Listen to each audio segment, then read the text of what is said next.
Okay. It is 9:01 a.m. U.S. Pacific Standard Time here in Los Angeles. Monday, February 27th, 2023 AD. Only two more days and 2 watches of Black History Month. What a mess. Gonna have a fun loosey-goosey Monday show, everybody. It is, everybody loves Mondays, right? Based Scott Adams. I was teasing it since on Friday, and I never got to it. So I'm gonna cover Based Scott Adams on the blacks, and it's a little bit of screenshots, perhaps, of black on white crime. No videos because we don't play that stuff. Black on Asian hatred. I can't breathe. I can't breathe. Oh my goodness. The arrest video of that person, that man, black man, who was arrested in Orlando, Florida area. Orange County, Florida. Not to be confused with California. So funny. They're killing me. Excuse me. What a mess. Black Lives Matter have been doing that. There's some girls who did that in a video in Atlanta area, I think. What a mess. And by the way, MAGA, you ever think about maybe MAGA was possibly racist?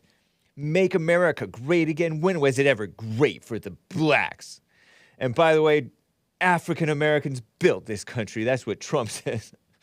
Lord, I have those clips, like I mentioned on Friday, but I didn't get to them. And your calls, guys, if you would like to call in. But anyway, let's get right on with the show. 1, 2, 3, 4. Oh, it's the Hake Report. The Hake Report. La la la. Oh, it's the Hake Report. The Hake Report. La la la. Hey guys! Oh, it's the Hake Report. The Hake Report. La la la. Oh, it's the Hake Report. The Hake Report. La la la. So, how you guys doing? I am fine. I have my Hake t-shirt on again. It's a different Hake t-shirt. On Friday, I wore the white ink one. Today, I have the black ink one. I like the sort of neutral color, brownish color. Nice, huh? I think it's nice. Somebody said Hake is not wearing his hair gel is running low. I don't use gel. But yeah, I didn't put like enough water in it or something. I don't know. I needed to refresh the water. But that's okay. I will get to your super chats, everybody. Those of you who want to super chat in on Rumble and everywhere, and Streamlabs and Ko-Fi, buy me a coffee, and wherever else. Nice. I appreciate that. But first, let me cover Based Scott Adams. We got to start right off with this, right? Clip 13. Ryan Dawson shared this on Twitter. I don't know who Ryan Dawson is. I feel like there was a not morally straight YouTuber named that, but I could be mistaken. Could be confusing it, but I don't think it's the same guy. This is Rye Liberty.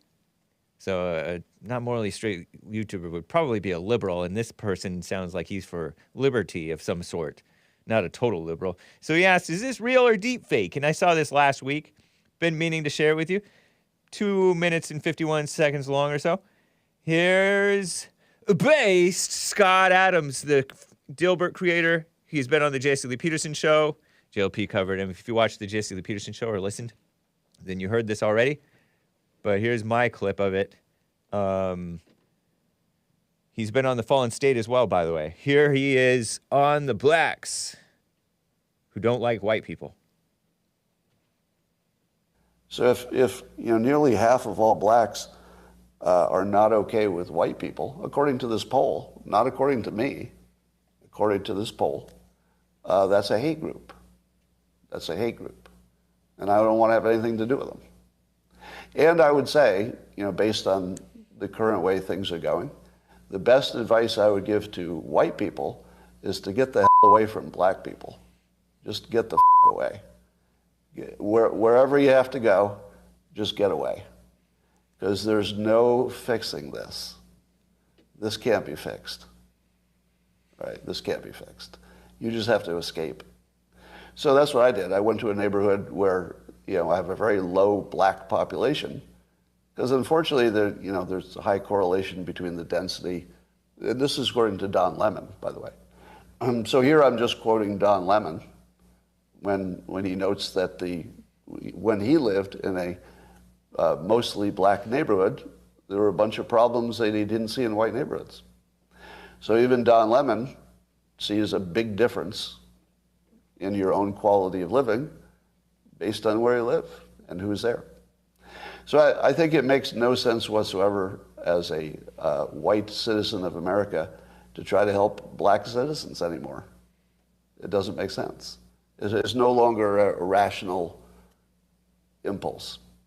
And so I'm gonna back off from being helpful to black America because it doesn't seem like it pays off. Like I've been doing it all my life, and the only outcome is I get called a racist. That's the only outcome. It makes no sense to help black Americans if you're white. It's over.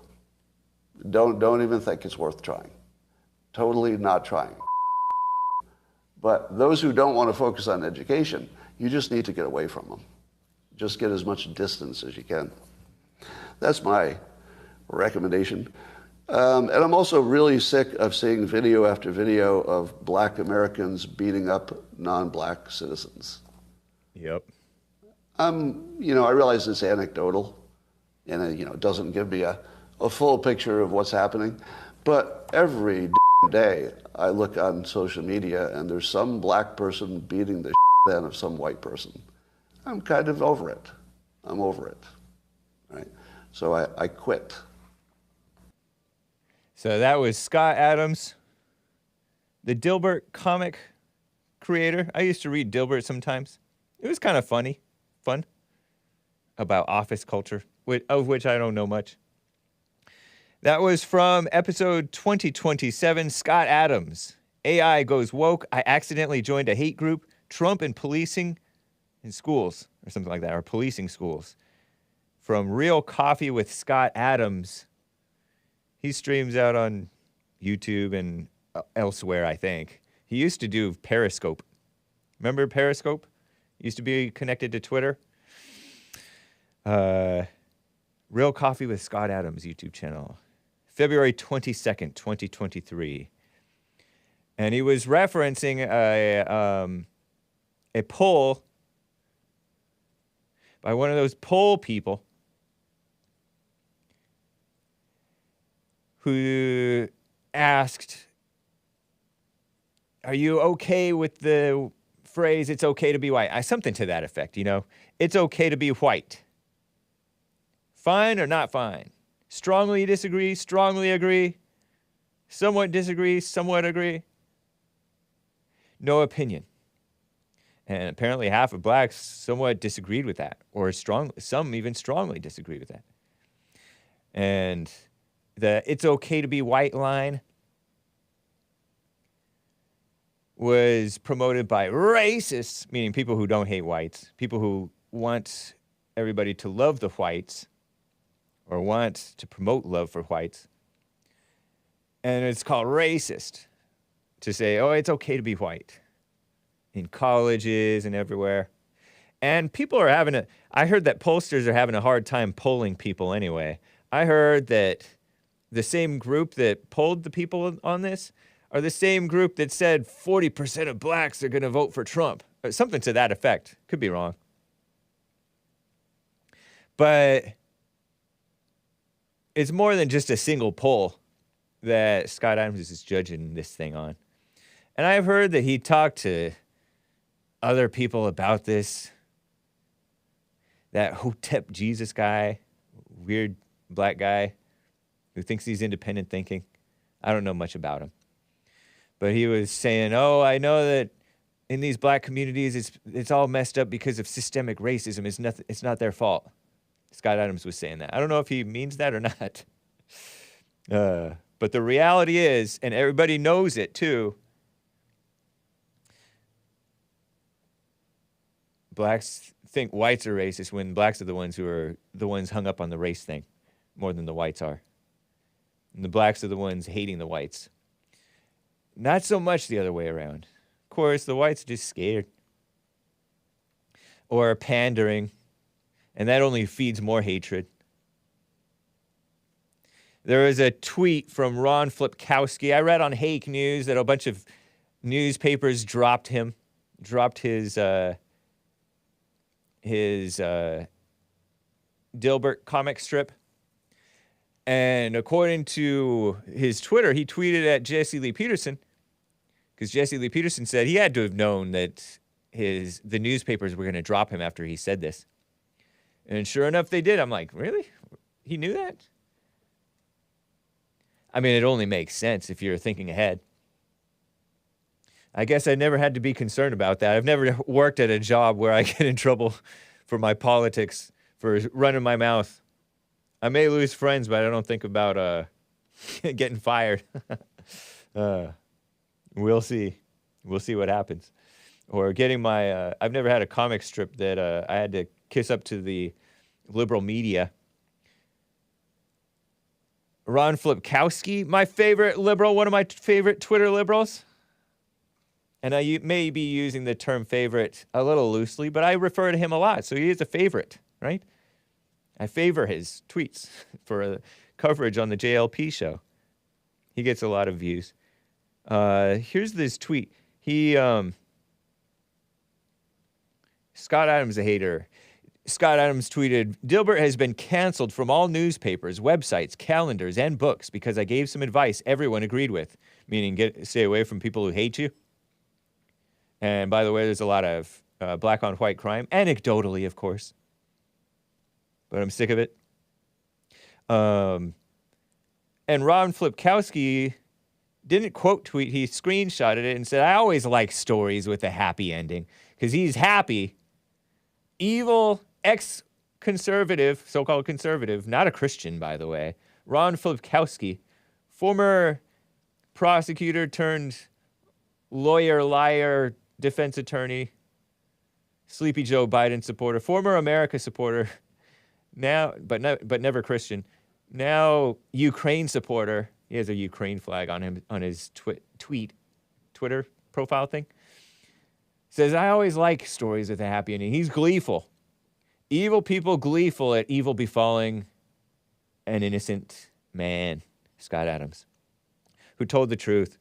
It's funny, you point out the blacks are hateful, and then you get called hateful. And he wasn't even particularly hateful about it. Weak. You guys... Flipkowski, is that a Polish name? Polish Jewish guy? Nice guy, I'm sure, right? Even though he's not very nice in his thing. I don't know what Elon Musk said, but Huffington Post said Elon Musk tweeted about the racist rant by the creator of Dilbert. Huffington Post is a far-left Enemies of America outlet. And it wasn't to condemn the remarks. Well... I haven't looked into what they said, or what he said. Based Elon Musk, white South African, white native South African, who hasn't talked about the plights of the whites. I'm not sure what he's saying. I'm somewhat interested. Maybe later in the week I'll let you guys know, or you guys can look it up. But it's funny that their go-to thing is, it wasn't to condemn the remarks. Elon Musk is somewhat of a free speech guy, I guess. I don't know what he said. But it's funny that everybody wants people to condemn Scott Adams' remarks. Scott Adams has been doing the coffee talk, not coffee talk, but coffee with Scott Adams, the simultaneous sip, for years, or several years, ever since Trump has come on the scene. So he says so much, you know. But I guess this was notable, and if everybody freaked out about it.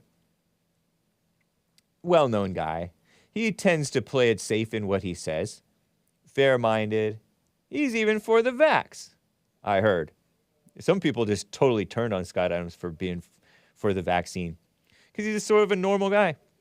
Who is Scott Adams? Who, Tunisia first, is Scott Adams? I am assuming that's what TF stands for. Everything is fake. I'm reading the chat. He says, who TF is Scott Adams? TF, Tunisia first? Shout out to Tunisia. Did you guys hear my my Tunisian caller talking about their president saying the so-called African migrants need to go back, the illegals need to go back? They've been a problem. We've had problems here. They have to go back. Scott Adams is a cartoonist. And he also predicted Trump would win, by the way. Back in 2015, September of 2015, he predicted Trump would win. Something like that. He said, Donald J. Trump is a master at persuasion. And he would win the 2016 election. He was on the Jesse Lee Peterson show shortly after that. Talked about his kill shot. What type of kill shot was it? His kill shots on like lying Ted Cruz, sleepy Joe Biden, crooked Hillary. Who else? Low energy Jeb Bush. Remember Jeb Bush? Man. Oh, by the way, I covered up my rebel flag because I'm not supposed to be showing it. The beautiful Southern flag. Anyway, based Scott Adams, right on, man. And he mentioned that, is there anything else to say about it? We covered it. Oh, condemn his remarks. And all these dumb companies that have nothing to do with it. It's just showing a funny Dilbert cartoon. He doesn't put much politics or any politics, to my knowledge, in Dilbert comics strips. But they have to get rid of it because we live in a communist country that hates white people and Christians and truth and common sense. We can't have truth. Too manly. Linguistic kill shot is what the line was, Scott Adams said. Thank you, spoiler alert. Hake bending over for YouTube. Indeed, I am. I'm trying to get monetized, or at least whatever. I don't know. Do you think Hake could be monetized on YouTube if I cover up my beautiful rebel flag? Oh, man, what a mess. Hake, stop being a beta and show your flag. I won't. I'm not going to do what you tell me to do. I may uncover it, but I'm going to just cover it for now, okay? So get used to it. Oh, my goodness. It's so stupid. These dumb companies open up their mouths about stuff that they don't have to open up their mouths about because we have a female-dominated culture. You notice that? It's like a female-minded, liberal, communist, anti-American, anti-Christian, anti-white culture where we pretend, Uber and Lyft, these are like rideshare companies, have to speak out against racism.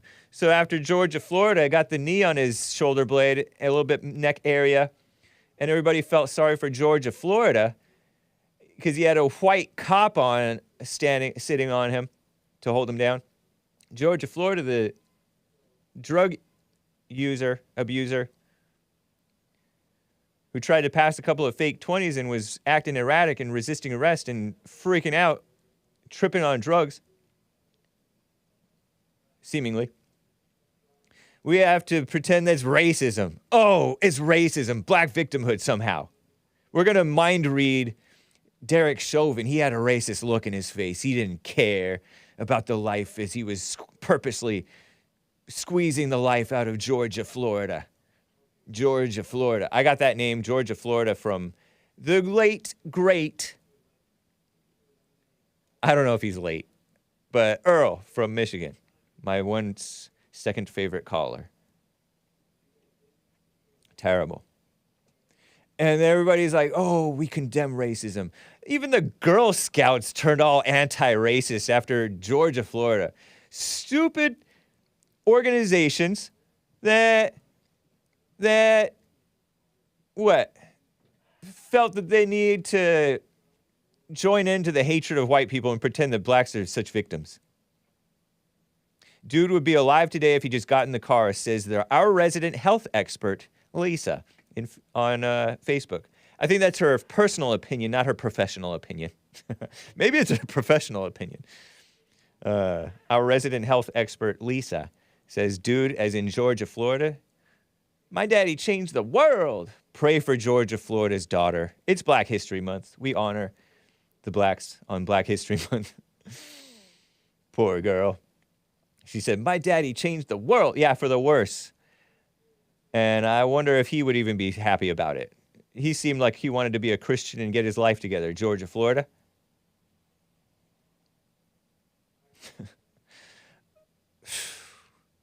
Let's ban, delete our app if you're okay with racism, says Uber. Ridiculous. Girl Scouts were practically clan mothers back in the day, says Emperor of Cats. He might be joking around. Shameful.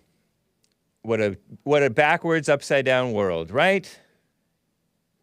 So, man, did I go too long? It's 9:20, it's like 3. Oh my goodness. Anyway, let me cover a few instances of this black on white crime and black on others crime. Scott Adams mentioned black on white crimes, being sick of it. I have a screenshot. There is a clip out there on Twitter, but I have a screenshot of it, I think. Let's see here. Black violence crime. I can't breathe is the folder, Hassan. Tom Hennessy 69 on Tuesday, February 21st, 2023. Did the JLP show cover this? I don't know if black kid, white teacher 1. This is the screenshot. A black 6'6". You can go ahead and show it once you find it, Hassan. I put so much in there. It's like he has to swim through all my screenshots and mess to find the right one. On Tuesday, the February 21st, a black 6'6". That's a tall glass of water, by the way, if you're foreigner. Actually, foreigners probably know inches as well as centimeters. 270 pound. That's a heavy man. Young male. 270-pound student attacked a white teacher. No, this is the wrong one, Hassan. Black student, white teacher. Black kid, white teacher. 1 and 2. Thank you, man. Appreciate it. Attacked a white teacher at Matanzas High School for taking away his Nintendo Switch during class. And the video is pretty brutal. It's ridiculous. The student is seen kicking and punching the unconscious woman in the back. If you zoom in on that footage, you can see this one of the stomps. He knocked her down on the floor. It looks like hard carpet floor. Look at that. Oh, too graphic. For taking away his Nintendo Switch. Nintendo Switch. You're not supposed to be playing video games in class, in high school. And she took it away. Mean old white teacher. Matanzas High School. Where is that? Student is seen kicking and punching the unconscious white woman in the back and head around 15 times. When the student was escorted away by the deputies, he spit at the teacher and made comments that when he comes back, he was going to kill her. Hashtag Black History Month. Hashtag Black Crime. Hashtag Black Culture. Hashtag Black IQ. Which I, of course, disavow. You can see Hodge Twins tweeted about this. A couple of black conservative guys. They said, the story is this teacher took away his Nintendo and he chased her down and beat the H out of her. What is wrong with these kids? And they tagged Scott Adams. Matanzas High School. Palm Coast, Florida. And that's the story. And NBC News corroborated it. That's with the headline and different things like that. Other outlets covered it. First degree, charged as an adult with first degree felony assault on a teacher. 6'6" student, according to New York Post. Wild. black on white crime. Black on teacher crime. So common, by the way.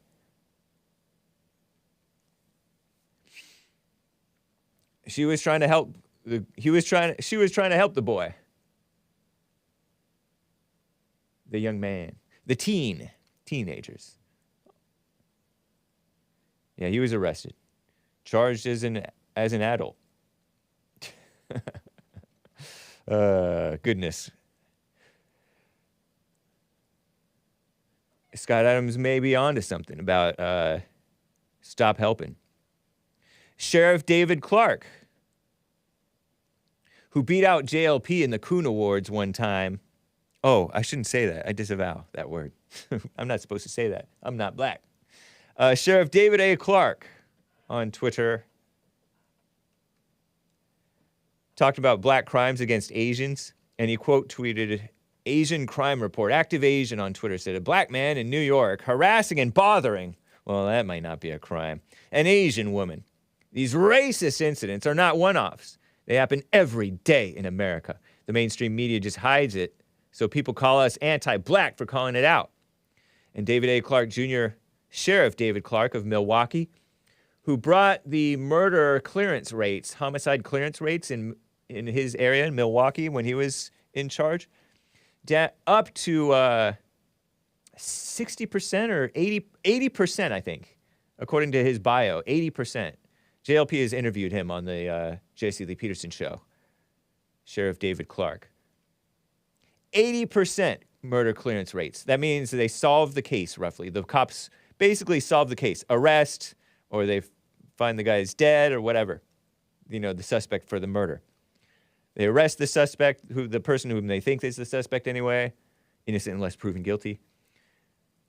80% of the time. Nationwide, it's 60%.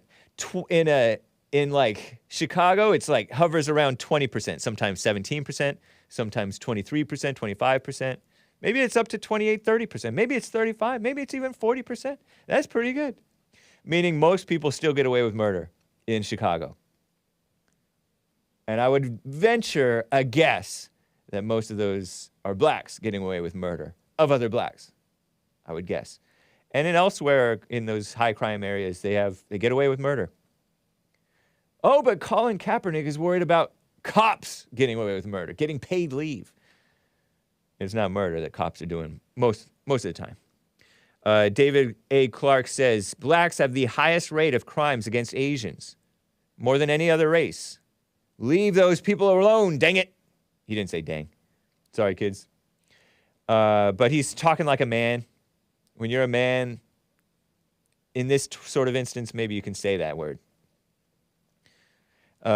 Be led by the Spirit. This is black racism. Stop Asian hate at Newsmax. Crazy, huh? Harassing, by the way. The Asian people talking about, oh, this Asian woman is harassed by a black guy. And I don't have the video, but there's a video there. And I'll have it on my blog post, thehakereport.com/blog, when I post this up for this episode today. Active Asian was the account. Harassing him, and he's just yelling at her, shouting at her in New York. I don't know what those Asian women are doing to get harassed. Terrible. What a mess. But they're victims, guys. They're victims. Oh, my goodness. Do I play this now, or do I save it for later? Let me play this later. I'm going to play I Can't Breathe later, okay, guys? Let me get to a call or two first. Poor victim blacks. We love the blacks. It's Black History Month. We honor them. I do have more to play for you guys. More Stephen Wiley, rated highly. Christian rapper. Wrap it up, 1988. But first, let me get to Evil is Real. And then we'll get to your super chats. Evil is Real in Texas. That's CJ. CJ in Texas. Not the black one. How you doing, man? Thanks for calling. Hello, Mr. Hake. Hey, good to hear from you. Well, I wanted to talk to you about the real J letter conspiracy, which has nothing to do with the Jews. Okay. But I also just wanted to real quickly, I'm not sure how you didn't pick up on this, but John 15:15, Jesus says, henceforth I call you not servants, for the servant knoweth not what his Lord doeth, but I have called you friends, for all things that I have heard of my Father I have made known unto you. Oh, that to me is so clearly saying servants are ignorant of what I teach, and friends know what I'm talking about. And let's see, Paul opens with Romans 1:1, Paul, a servant of Jesus Christ. Huh. Is that You get it now? Is that such a bad thing, though? No, it just means that you do not know what Jesus is teaching about his Father. It's not that bad of a thing. It just means you're an ignorant idiot. Is he the one who also said we are slaves of Christ? Yeah, that's like even worse than being a servant. I don't know. But isn't he supposed to be king? Christ is like, you're my friend. You're not even my servant. Yeah. You're my friend. Interesting. Yeah. Anyway, just wanted to throw that out there, but I wanted to. Thank you, man. I appreciate you clarifying. And Evil is Real, CJ is referencing his super chat from toward the end of the Jesse Lee Peterson show. He said, John 15:15, I no longer call you servants, but friends. And then Romans 1:1, Paul, a servant of Christ. Ooh. So it's a, and you're saying that that's he's just into religiousness. He thinks that that's the way the Pharisees used to think and stuff, and he just didn't get what Jesus was ever teaching. And so I'm going to be a servant, and I'm going to serve, and I'm going to be a slave. And I'm saying, man, Jesus was liberating, and he was calling you friends if you knew the message. But I didn't want to get too into the Paul question. Okay, no problem. Go ahead. So, the old kind of like rabbis and in the old days, they went through the Old Testament, and everywhere there was the name of God, Yahweh, they would strike it out and they would write Adonai above it. Oh. Or they would just write Adonai above it because they thought it was wrong to say the name of God. Did you know that there was a super... Did you know that there was a Supertones song called Adonai?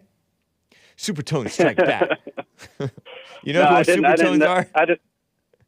No, is it a band you listened to while you were growing up? A little bit. Christian ska. Christian punk ska pop stuff.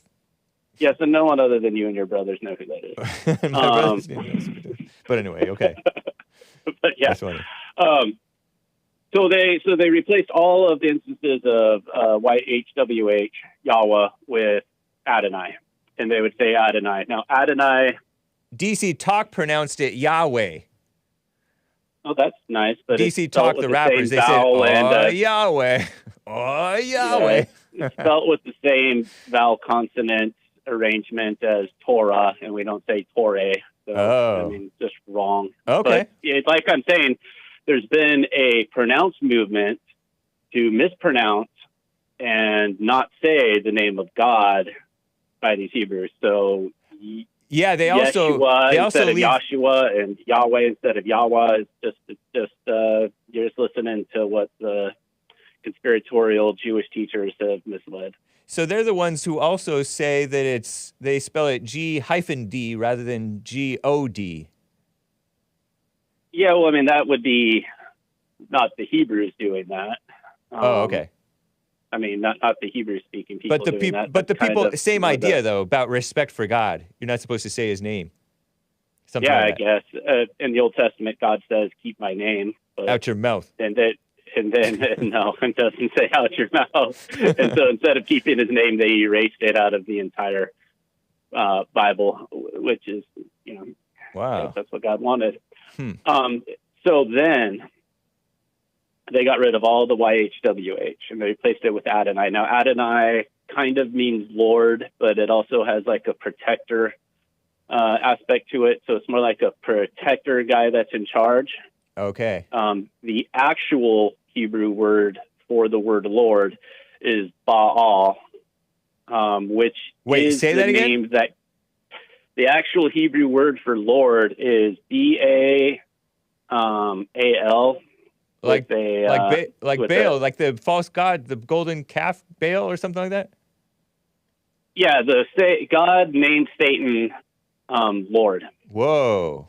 The word for Lord, and I mean you can just Google Hebrew word for Lord, B-A''A''L. Wow. And so they've now kind of changed God's name into another word that commonly gets translated into the word that's actually translated from Satan's name. Now, to get even further. So Adonai came from Baal or Baal? No, Baal translates into Lord. Oh, okay. And they translated Adonai also into Lord. So now we have the same name for God as Satan's name translates from Hebrew. Whoa. Which, not sure if God's like, hey, man, get rid of my name and replace it with Satan's. But that's, anyway. Now, to take it a step further, to get to the J question, are you aware that the letter J didn't make its way into the English language until the 1600s? I've heard something to that effect. I didn't know it was that recent, but I've heard that, like, somebody didn't have a letter J, like the Greeks didn't have a letter J or something like that. Yeah, it didn't exist in any Latin language. That's why Iago is Jacob. Yeah. Iago, you know that. And it used to be the King Iames Bible. Oh, you serious? Very serious. And it was pronounced that way too? There was not even a sound for J. So when I tell the Mexicans that my name is James, and they say, James? because they don't have a letter J. They don't have a sound J. Yeah, or they say Jesus for J. Before the letter J, they used to use the letter X. So Javier in Spanish is spelled Xavier. Yeah. And so then once they had the letter J, they started replacing things with it. So right. Once they got the letter J. It's a great letter. And this is why it's maybe important to kind of know the Hebrew, is that like Jonathan in Hebrew is actually Yonatan. So Yah in Hebrew is the short familial name of Yahweh. So that would be like calling Jonathan John or Matthew Matt. If you want to call Yahweh by like a familial name, you call him Yah. So Yonatan means Yahweh has given. Matthew is Mattheyahu, which means gift of Yahweh. Whoa. Like that reggae rapper guy, Jewish reggae rapper. Madis Yahu, that's his real name is supposed to be Matthew.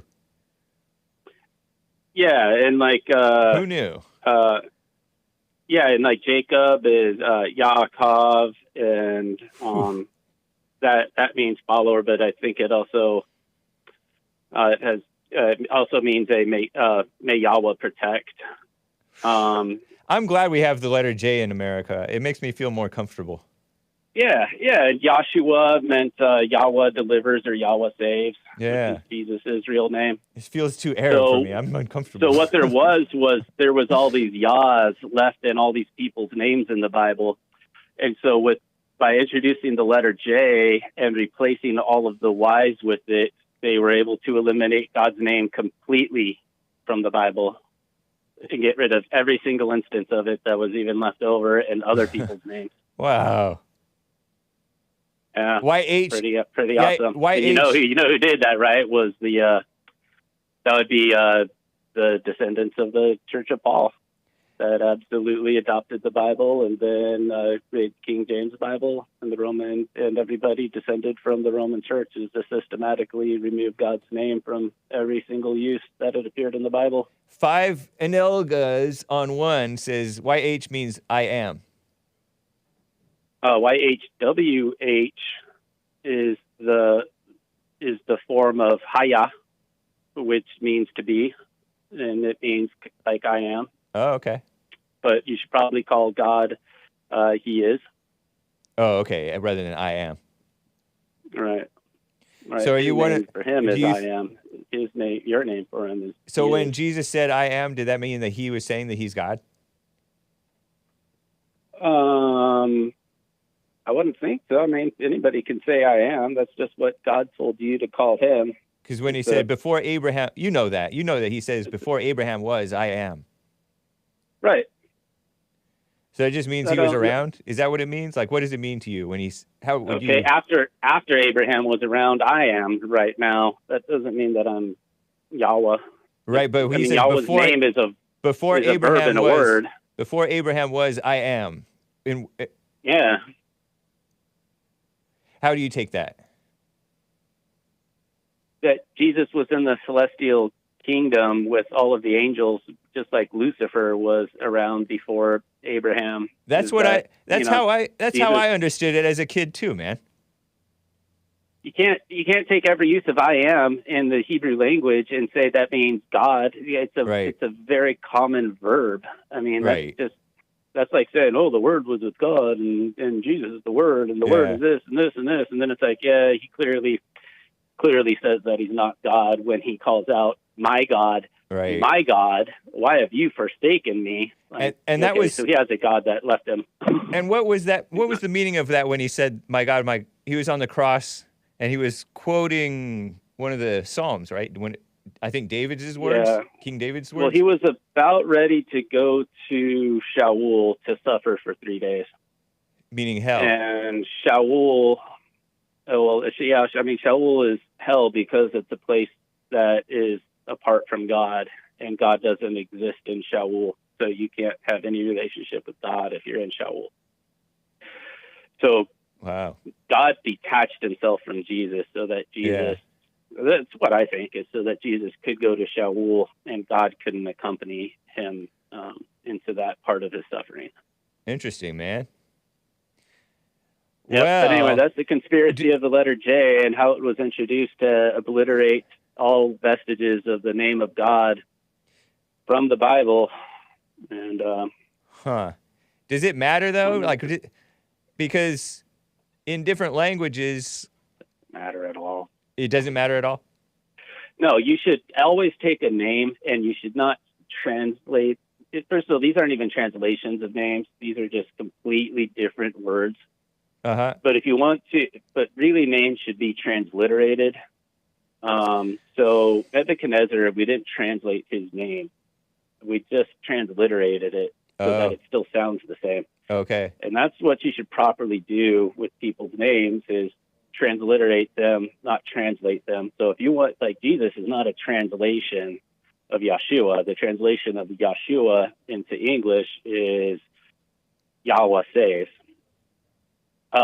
Jesus is just a made-up name that has no meaning at all. And so when you start taking away people's names, like God's name from I am, and you turn it into Lord, mm-hmm. Well, Lord and I am, they're not related ideas at all. Why should you... Oh, yeah, fair point. Why should we care, though? Or why should we keep... Well, wait, let's take Yahshua's name, and Yahshua's name means Yahweh saves, right? Okay. Doesn't that kind of call into question if Jesus should be called the Savior, if Jesus' name is this other entity saves? Jesus' name is literally Yahweh saves, and we're like, Jesus saved us. It's like, his name is actually Yahweh saves you. Right. So when you take away the names, you take away the meaning, because names had meanings. They were more like titles in Hebrew. Fair point. They weren't just like in America, we just have silly names like Jill. Well, okay, Jill doesn't mean anything. That's not a silly name, man. Just a silly name. It's not all silly. Jills are silly. Silly. Well, I appreciate it, man. They're very interesting. Yeah. Thanks for the input. Anyway, take care and have a great day. All right. You as well, CJ. Take care. Shout out to your high IQ chat. Indeed. I will be reading your super chats to that effect. Peace out. All right. Take care. That was Evil Israel, CJ in Texas. With some super chats. Evil Israel on streamlabs.com/The Hake Report. Good morning to the high IQ chat, he said. Also, good morning to the flat earthers and the Paulites. Paulites. sauerkraut eaters, and whole milk drinkers are the best. Well, I have whole milk yogurt. Does that count? And sauerkraut. I have kimchi. That's the same thing, right? Kimchi? It's like what is it? Cabbage with, what is sauerkraut, also known as kimchi? It's the same thing, right? Except one is pink or red, and the other one is like white or off-white or yellowish. Sauerkraut is German. Kimchi is what, Korean? And what does it have? Do you know what that stuff is made out of, Hassan? I mean, I believe they're both fermented. Fermented. Okay, fermented. Okay. I believe. I didn't want to say pickled because I'm not sure if they're pickled. Pickles are also, I believe, fermented. Are they? And that means they keep longer, so it's practical. And supposedly, but I hate pickles. That's my dilemma. I was raised allowed to be picky. But what were you about to say? There you go, picky pickles.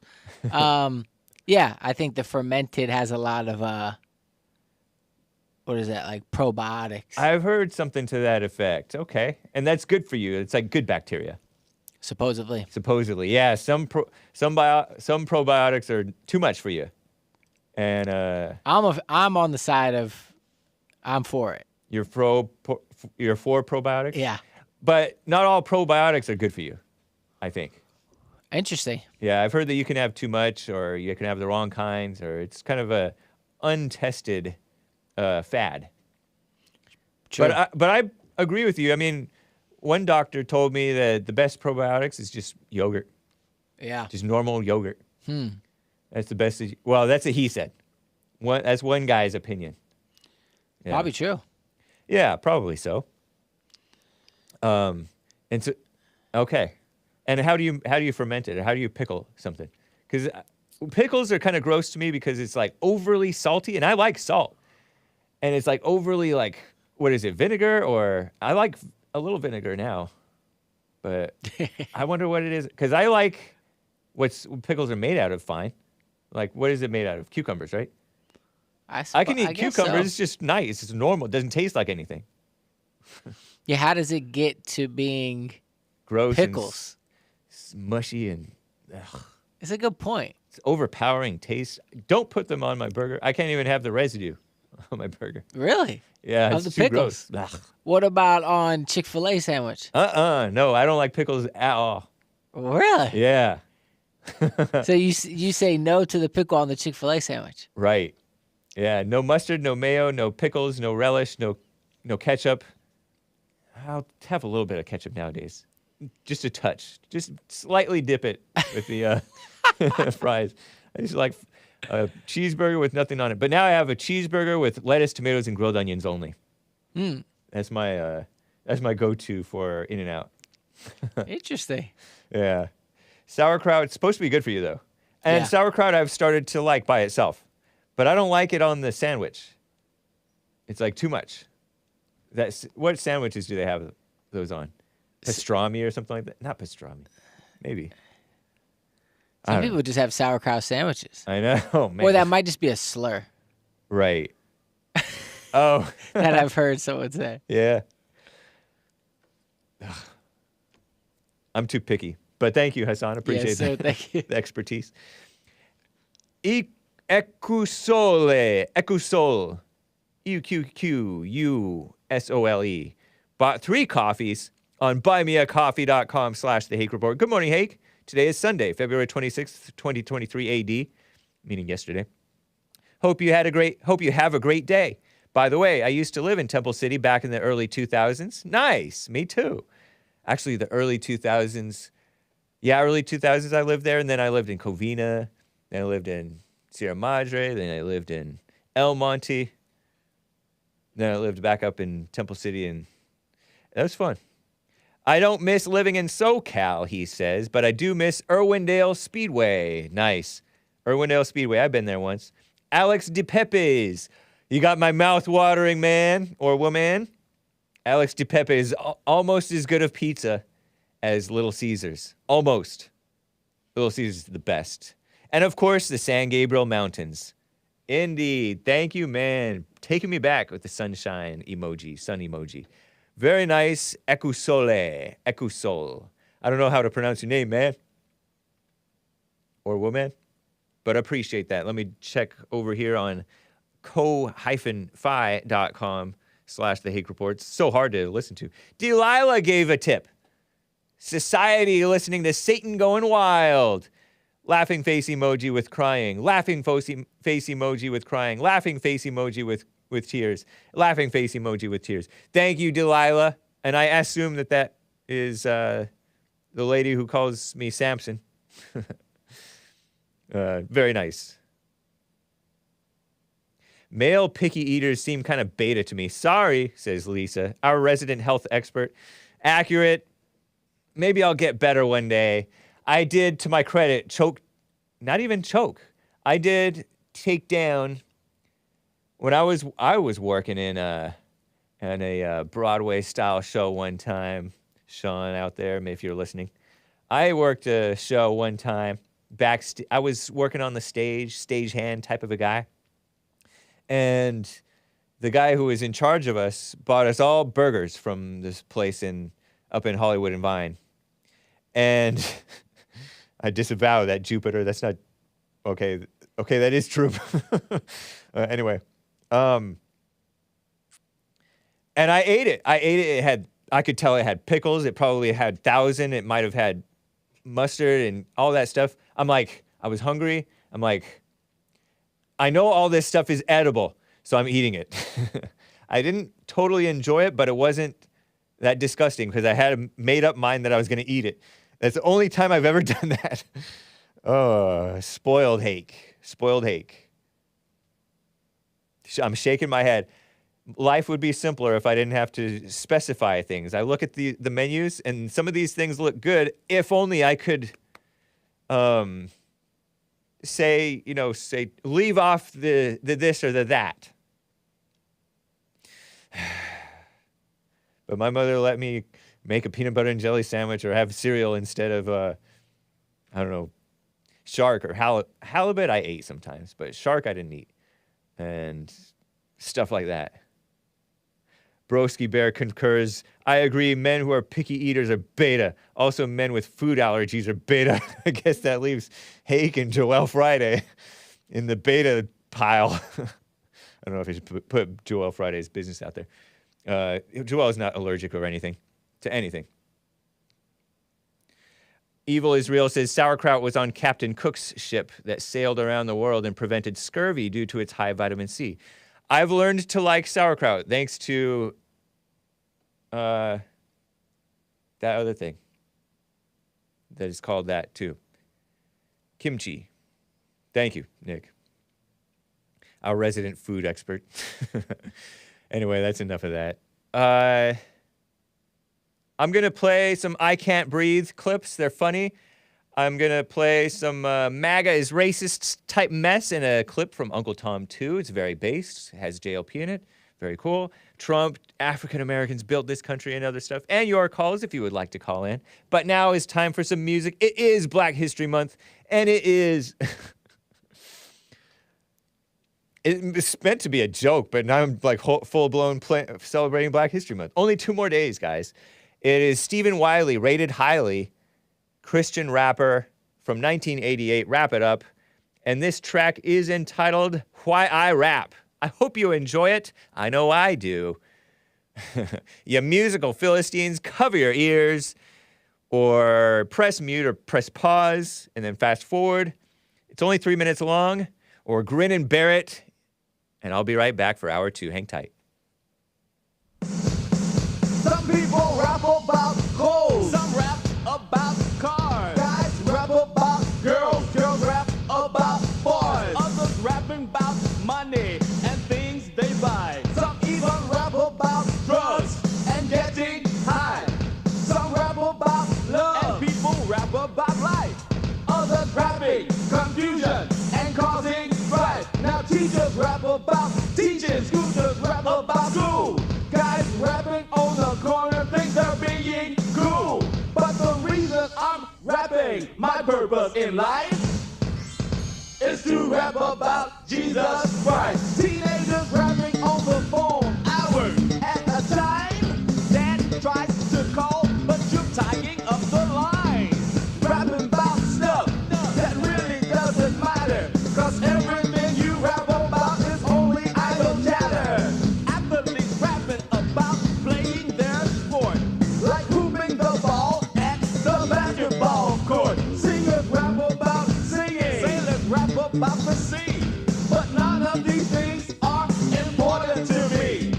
The reason I'm rapping, my purpose in life, I like to rap about Jesus Christ. I like to rap about Moses, how he parted the sea, and when the waters came down on the enemy. I like to rap about Jonah when he would not get right. He was in the whale's belly 3 days and nights. Then he got himself together. He became God's man. The whale put Jonah out up on dry land. Peter and John at the beautiful gate. They had passed the beggar by Hake, but John said, wait. They went back and looked the beggar straight in his eyes. They didn't give him a quarter, but they gave him this reply. They said, silver and gold have I none, but rise and walk in Jesus' name, God's only son. But most of all, I like rapping about Jesus Christ, because it's through his blood that I have eternal life. And the reason I'm rapping, my purpose in life, is to rap about Jesus Christ. I rap on Sunday morning, afternoon, and Sunday night. So good. And all through the week, you know I rap it right. I rap salvation to the lost. I rap healing to the sick, deliverance to the captive. You take your pick. Smoking, drinking, lying, whatever your vice, you can be set free through Jesus Christ. And the reason I'm rapping, my purpose in life, Stephen Wiley. is to rap about Jesus Christ. Papa. Shout out to Stephen Wiley. He is black. He is not white. To this day, he lives. And he is a pastor, I think, now. It's not. No, it's not, Hake. No, it's not so good. Oh, Lord. Nice. Right on. Thank you guys for bearing with me through that excellent high-quality music. I think it was recorded off of the Robo voice. Yes. Wasn't that so good, Coach? Covert overt. Covert zero overt. I don't know how to pronounce your name. Underscore. Space underscore. Takes me back. Takes me back.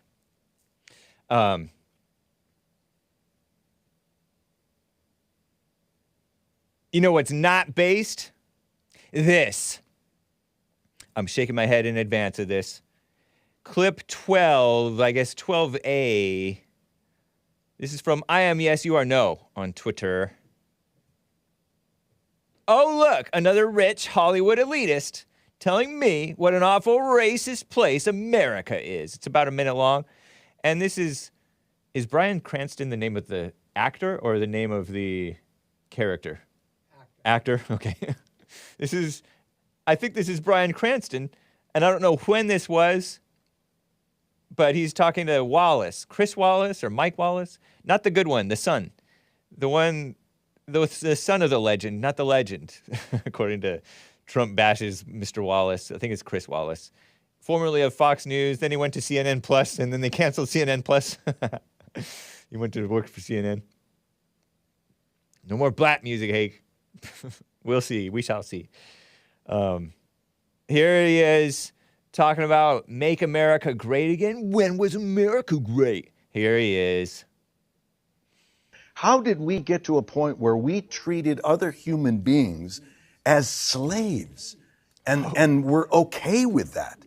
When I see the Make America Great Again, my comment is, do you accept that could possibly be construed as a racist remark?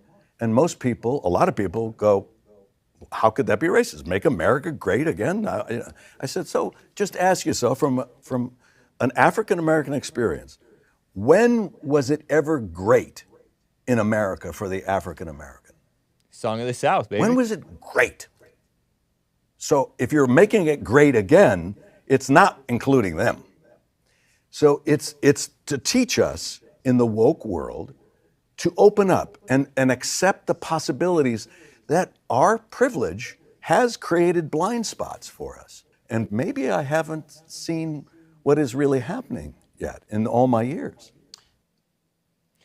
Haven't seen what is really happening yet? What does he know about the black experience?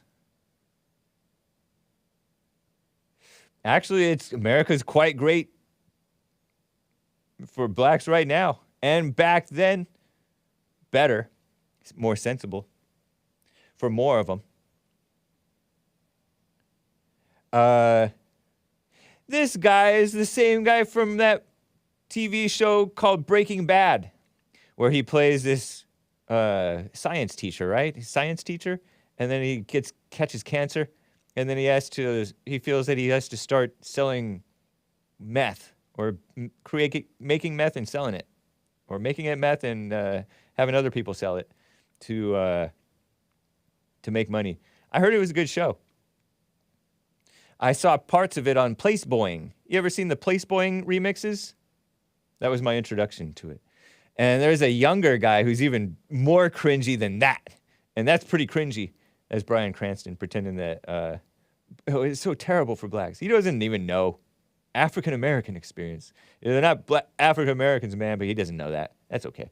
Place Boing is great, says Lisa. Yeah. Place Boing. Placebo-ing. Excellent remixes of Donald J. Trump, of the great competitor Alex Jones, and of Breaking Bad TV shows, seasons, and other stuff. There was another younger guy who was his partner who did this. Oh, he appeared in a. I have to pull that up for you guys this week, maybe. He's I admit racism is bad. I forget what it was, but it was something really phony and cringy. These are good actors. Stick to acting, guys. You're better at acting. You're better at acting than pretending you care about black people or something like that. By the way, somebody suggested an early life check on Bryan Cranston. I don't know. I haven't looked it up. Perhaps we'll look it up later. Which is early life check is a anti-Semitic dog whistle. Early life check. Because perhaps he's not a Christian.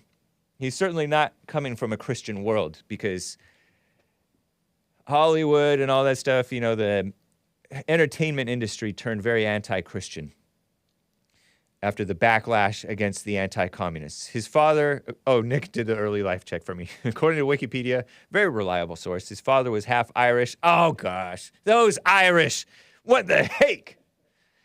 Except for Sean, he's white on the inside, Irish on the outside. His father was half Irish, quarter Austrian, Ashkenazi Jewish. Father, so he's not Jewish. Only through the mother can you be Jewish, because they can confirm the mother. They say, you are the father.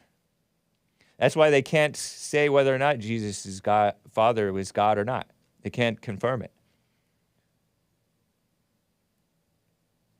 So, shout out to Sean. Did you know that Sean is Irish? I don't know if I should be putting that out there. He's one of the good ones, guys.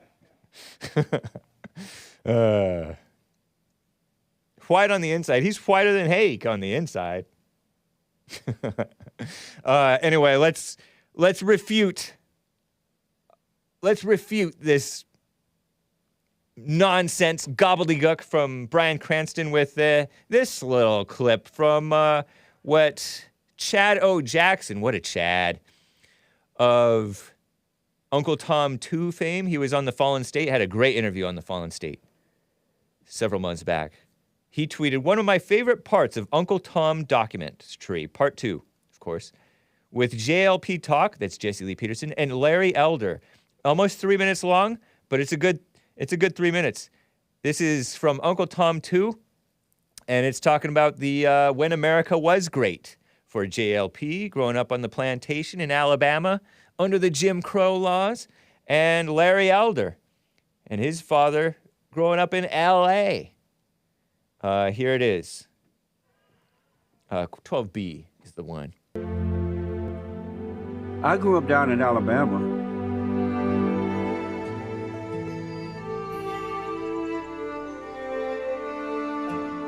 When I was growing up, we were not raised to hate.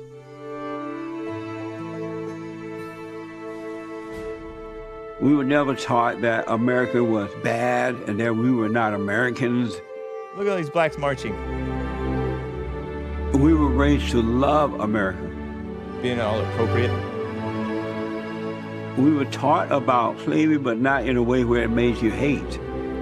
Dressing like they have some sense. My family and other black people around me were working their own land. Those that wanted to go to college went to college, or they started their own business.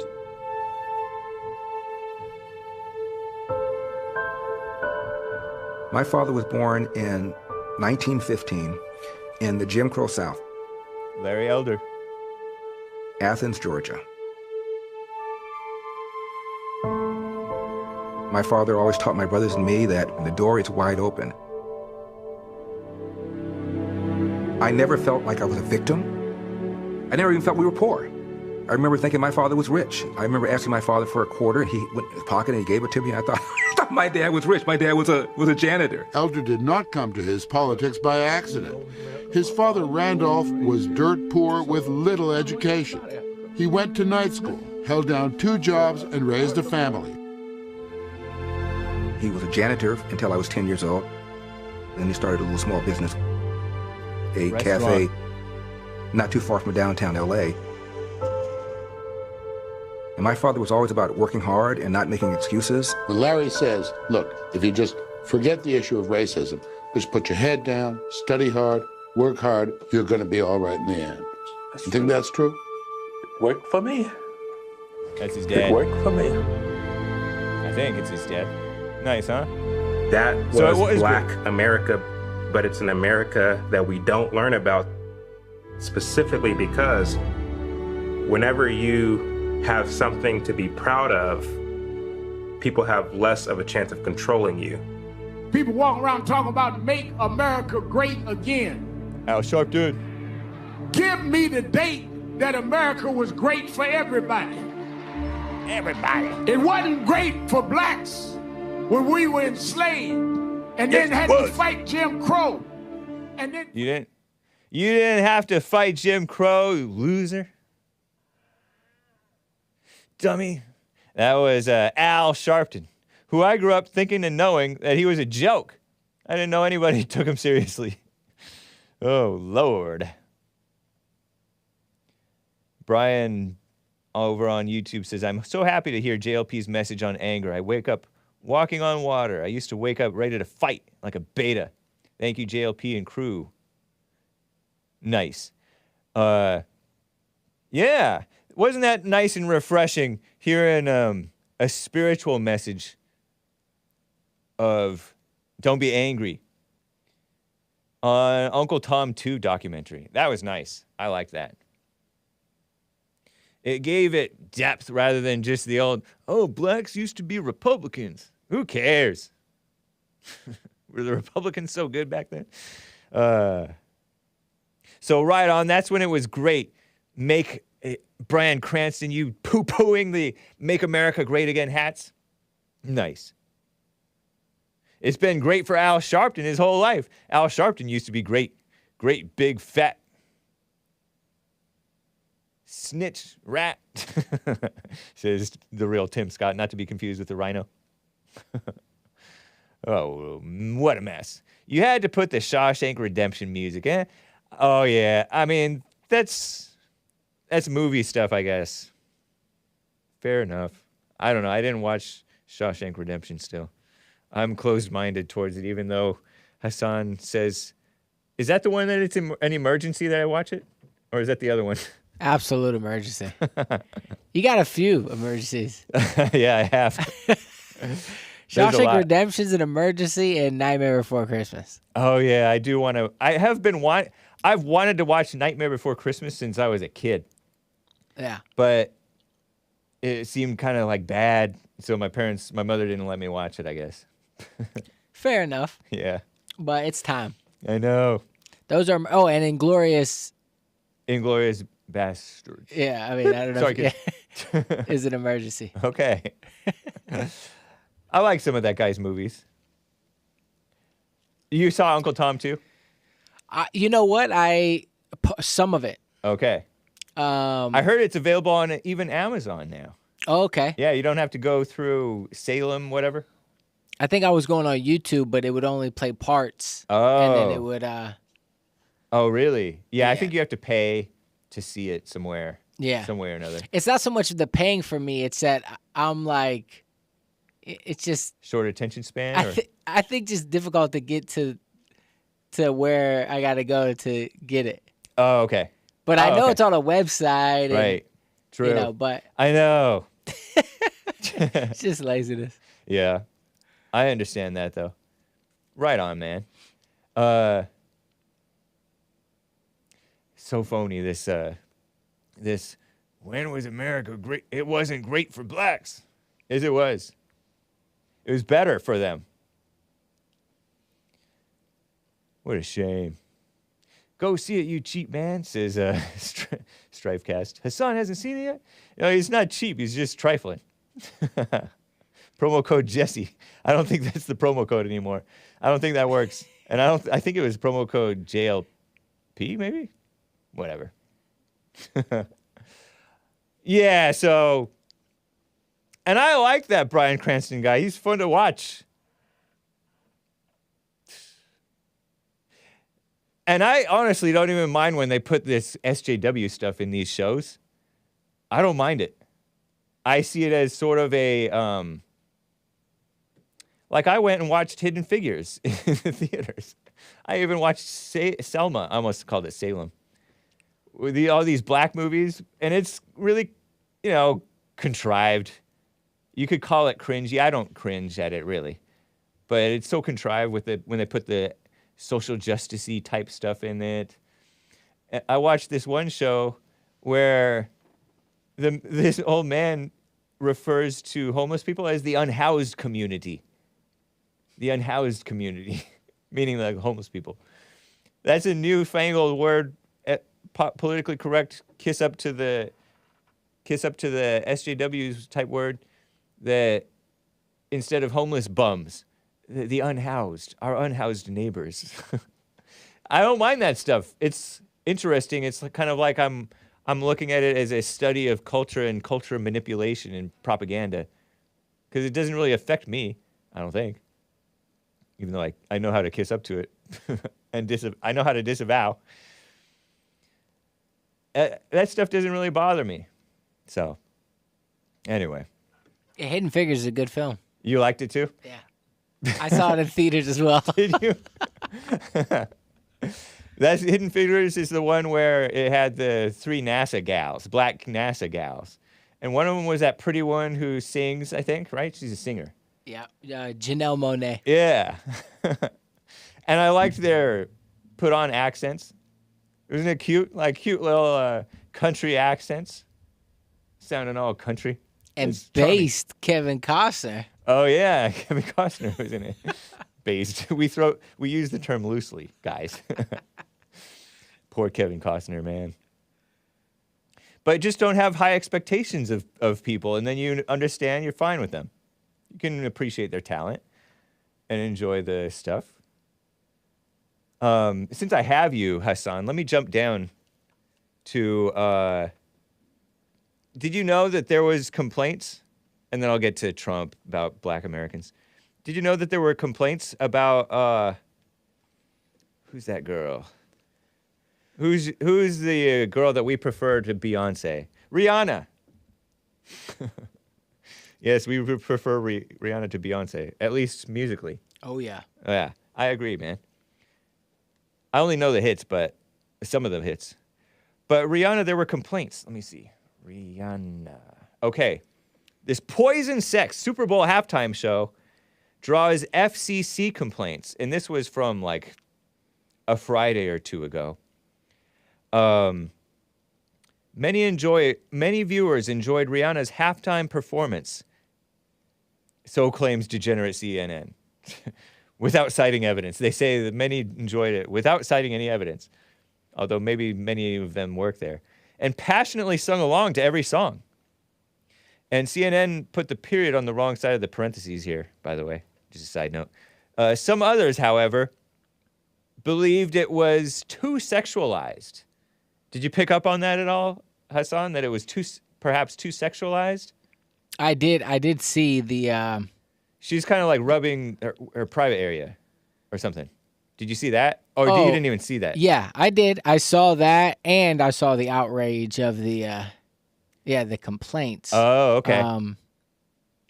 Yeah, it was a little, But you kind of are used to all that, so you're desensitized. Well, I mean, and I don't know if it was. Do you have something I'm supposed to show on that? No, I don't have any. We did show it like the day after. Yeah, we did show, and I blocked it out.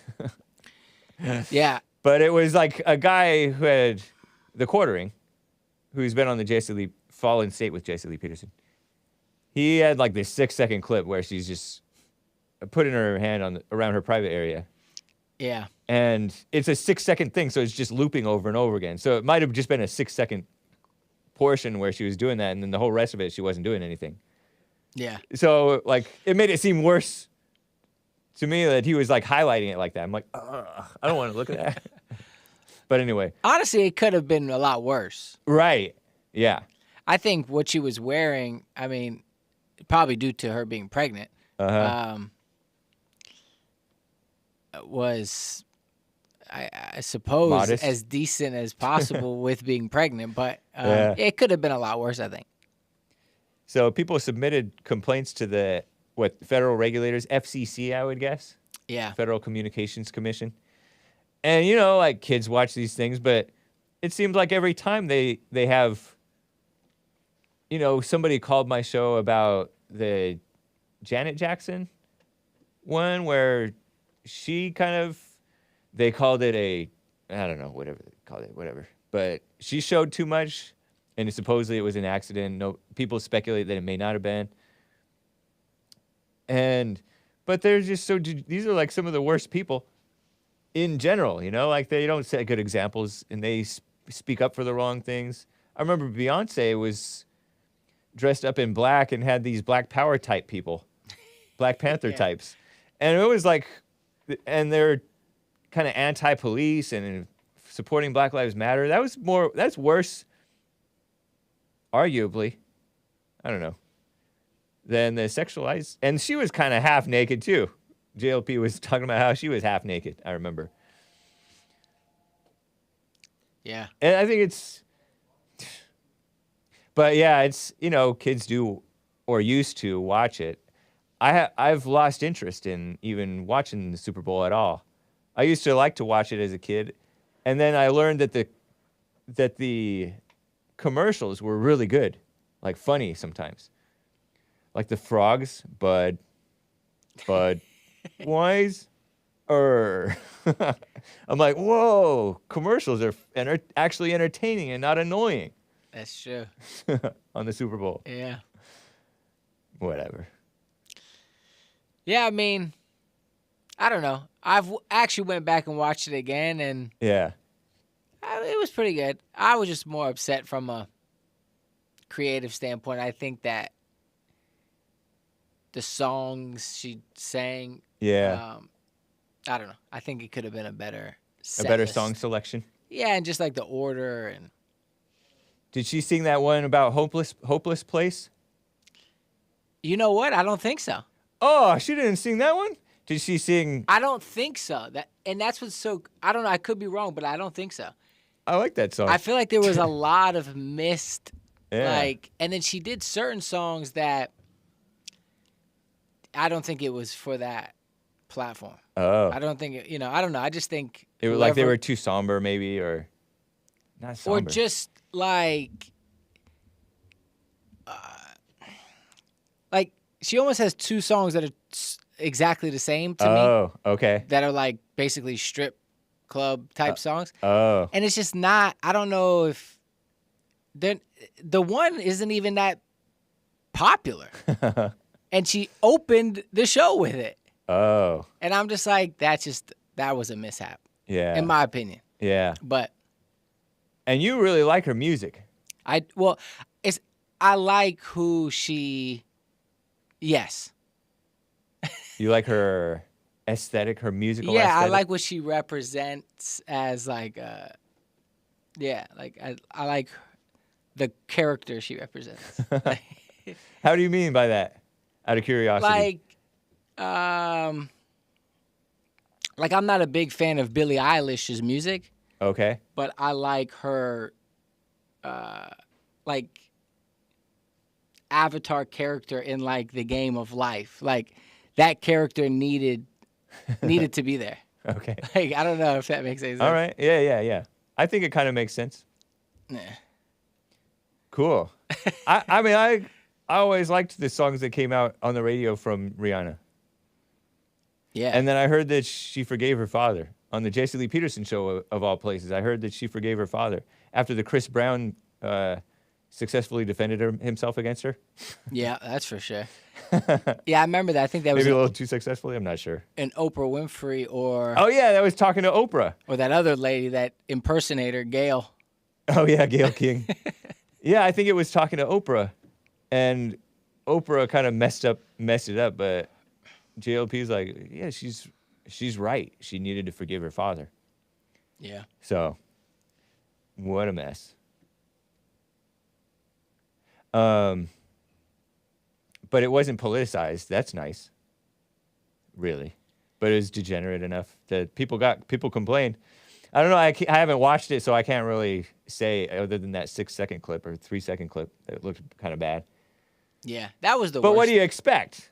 That was really the worst of it, to be Yeah, honest. right. As far as physicality. Right. And then by strip club songs, what do you mean? The beat is strip clubby? Or the... Yeah, the beat and the lyrical lyrics. Content. Okay. Like, she has two songs that are, like, in my opinion, the exact same song. Uh-huh. And they're fine songs, but at the Super Bowl, I think... Supposed to be more family-friendly? Or it's not even celebratory, or... It's not even that. It's that they're, like... They serve the same... like, purpose. It's redundant to have two both. of them. Yes. Was one of them a good selection to have just one of them there? Yes, the one she did second later on in the thing was because that song was more successful, number one. Okay. And it didn't open up with that. She opened up with, like, it's just a horror. I don't know. Yeah. It's just not a good opener. Interesting, and then I think there were songs like you just said. We found Love in a Hopeless Place. Right. Even though I don't like that song, how do you not do that at the Super Bowl? Everybody knows that song. Yeah. Yeah. And again, maybe she did. She did do a lot. Did she do Shine Bright Like a Diamond? She ended with that. Okay. That was good. All right. That felt like a good ending. You know. It's funny. I would have done that in the curation. I don't know why I'm so interested in this. I guess I'm somewhat of a fan. You know, I heard one song by that, I guess it's Starships Were Meant to Fly, and I thought that was Rihanna, because it sounds similar, her voice sounds similar. Yeah. Or the Shy Guy, You're So Shy, something, that's Nicki Minaj, right? Yep. But they sound, when she first came out, Nicki Minaj first came out to my consciousness, it was... I was like, whoa, Rihanna's rapping all fast and rapping, and I thought it was Rihanna. Just like when Adele came on the scene, I'm like, Amy Winehouse is back from the dead? Or why are they playing Amy Winehouse songs? Because Adele sounds kind of like Amy Winehouse. That's true. Except not the same style. Yeah. Funny, man. Lana Del Rey. Oh, true, huh? Oh, man. Anyway. I'm surprised Adele hasn't done a Super Bowl. She hasn't, huh? She's British. She doesn't belong.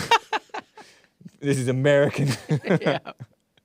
We're gonna only put our most degenerate black American females and pro-gay, supposedly white, not Christian, like not Hoobastank. Maroon 5. Yeah. And now that Jay-Z is seemingly... He's kind of in charge of the Super Bowl things, halftime shows now? Yeah. Interesting. Well, thank you, Hassan. I appreciate that, thank man. you. I did like, one last thing, I like the Hawaiian guy. I like that Bruno Hawaiian Mars. guy. Yeah. He did it twice, didn't he? He might have. He did it alongside Maroon 5, I think. I feel like Maroon 5's been there like 10 times. Oh, really? I don't know. Did you see New Kids on the Block do it? No. Oh, yeah, they did it, I think, one time. Wow. In the 90s. You Just know New them? Kids. Yeah, I think just them. Maybe somebody else. Wasn't too. Mark Wahlberg in the... I think so. No. Or someone like that. Yeah, Mark and Donnie were in something. I don't know. Anyway. Yeah, thank you, man. Yes, sir. Thank you. Pardon us for that strange interlude. Let me get to a call, guys. JC in Little Rock, Arkansas on the line. JC, have you called into the Hake Report before? I've never actually spoke to you. All right on. Welcome to the Hake Report. Thanks for calling, man.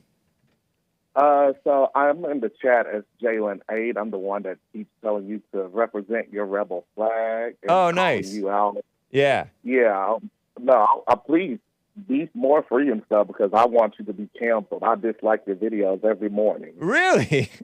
Are you yeah. trolling me? Are you kidding? No, I'm not trolling. I'm not trolling. I made sure I put dislike the video on you and Jesse's videos every morning. Wow. What an honor. No. What makes you... I want to know...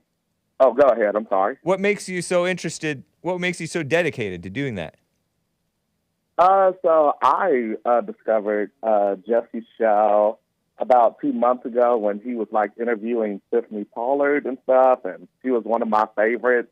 And I couldn't believe he was a real person. I couldn't believe Uncle Ruckus from the Boondocks was a real person. What's her name? Is her name New York? Tiffany Pollard? It's New York. Also known as New York on the Fallen State. Yes, New York, the Fallen State. It was it episode 100 or 200? I don't know. I think it was episode 100 for y'all. Yeah. And I think Monique was 200 for y'all.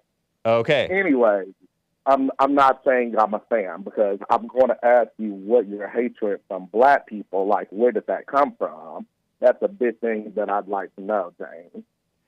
But yes, I'm also the one that says, please dislike. Hello? Yeah, I can hear you. Yeah.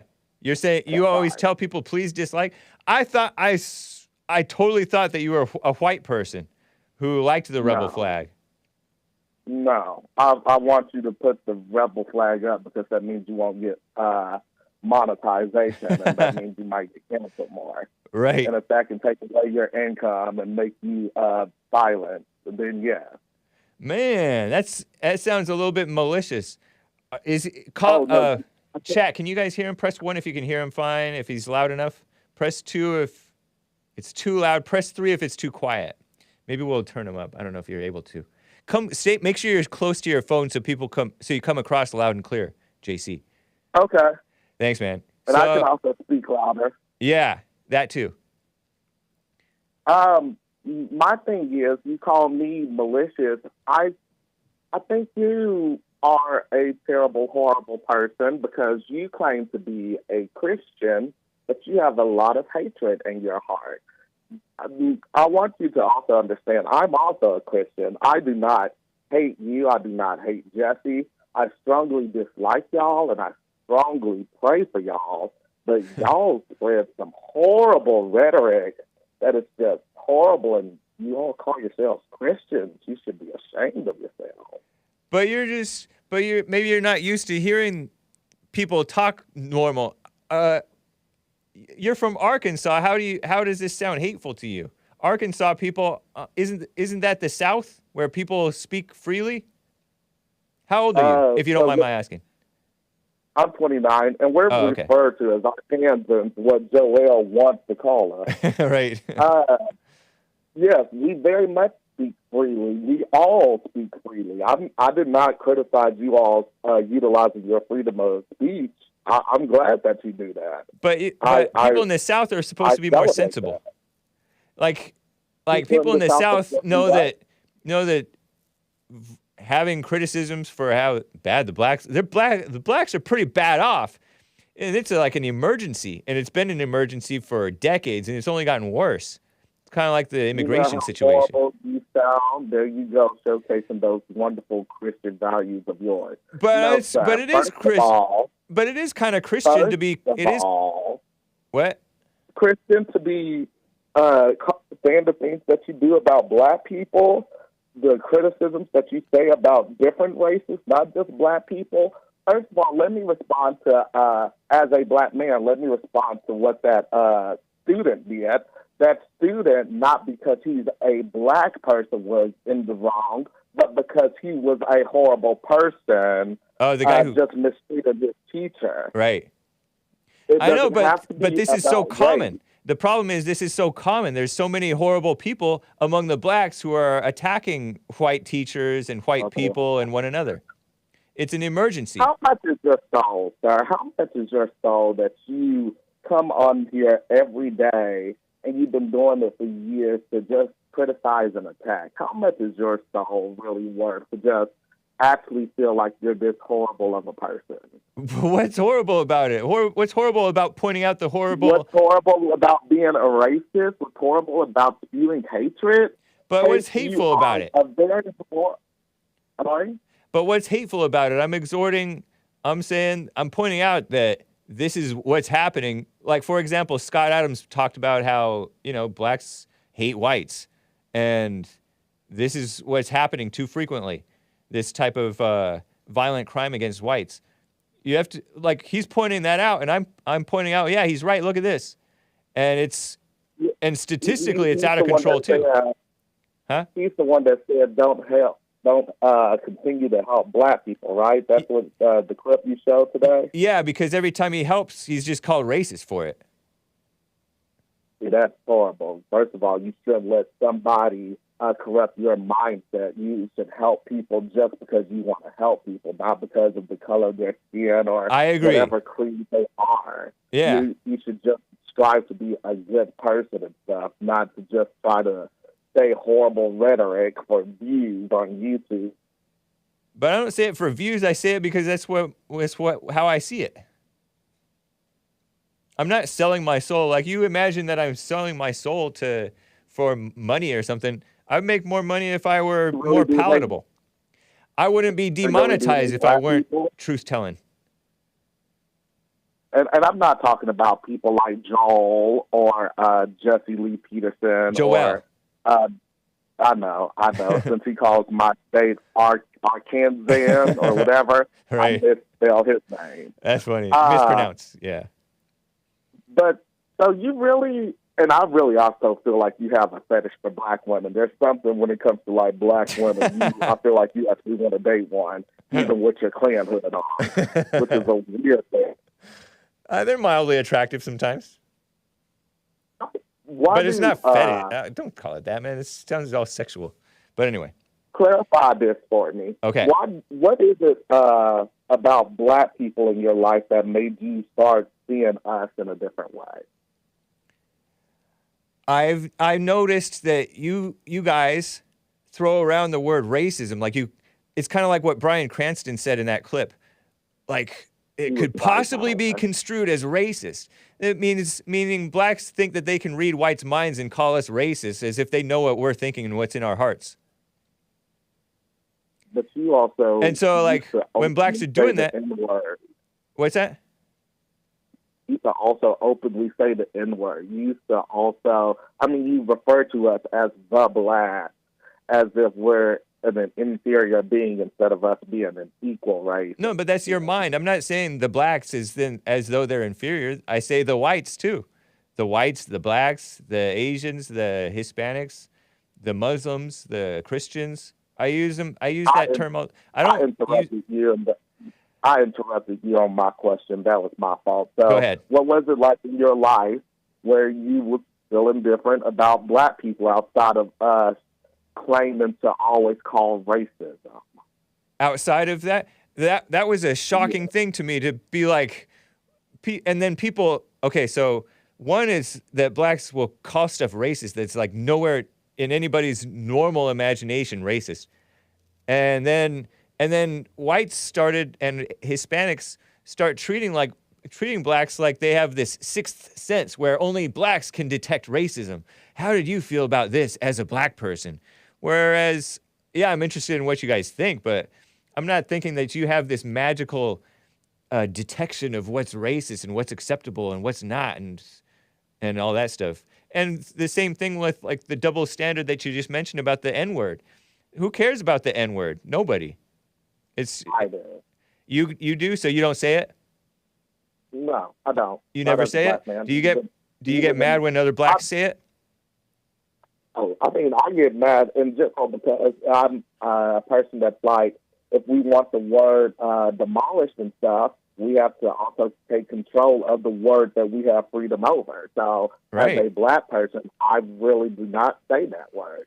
Does it irritate you when like black people call out people being racist for convenience? Being racist Like, for convenience?